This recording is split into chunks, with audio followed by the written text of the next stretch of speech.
ভয়াবহ। পৃথিৱীত চাৰিও প্ৰান্তে প্ৰান্তে চাৰিওফালে এই কথা উল্লেখ কৰিছে, চাৰিওফালে ইয়াৰ বিৰোধিতা হৈছে।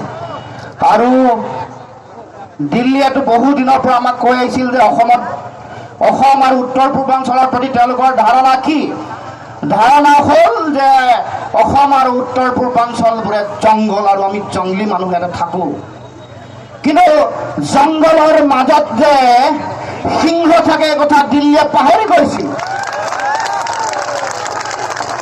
জংঘলৰ মাজত সিংহ থাকে আৰু সিংহৰ গুজৰণিত ভাৰতীয় মানুহক জগাই তুলিছে অসমীয়া মানুহে।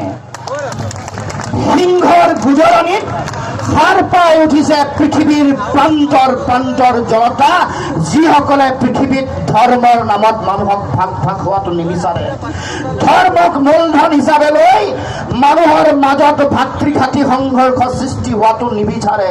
পৃথিৱীৰ মানুহৰ মাজত মানৱীয় প্ৰমূল্যক জীয়াই ৰাখিবলৈ, মানৱতাবাদী আদৰ্শক জীয়াই ৰাখিবলৈ যিসকল মানুহে বিচাৰে, এনেকুৱা ধৰণৰ এজেণ্ডা লৈ কাম কৰা, ধৰ্মীয় এজেণ্ডা লৈ কাম কৰা কথা বতৰা ভাৰতীয় মানুহে, অসমীয়া মানুহে, পৃথিৱীৰ মানুহে কেতিয়াও গ্ৰহণ কৰা নাই, কেতিয়াও নকৰে।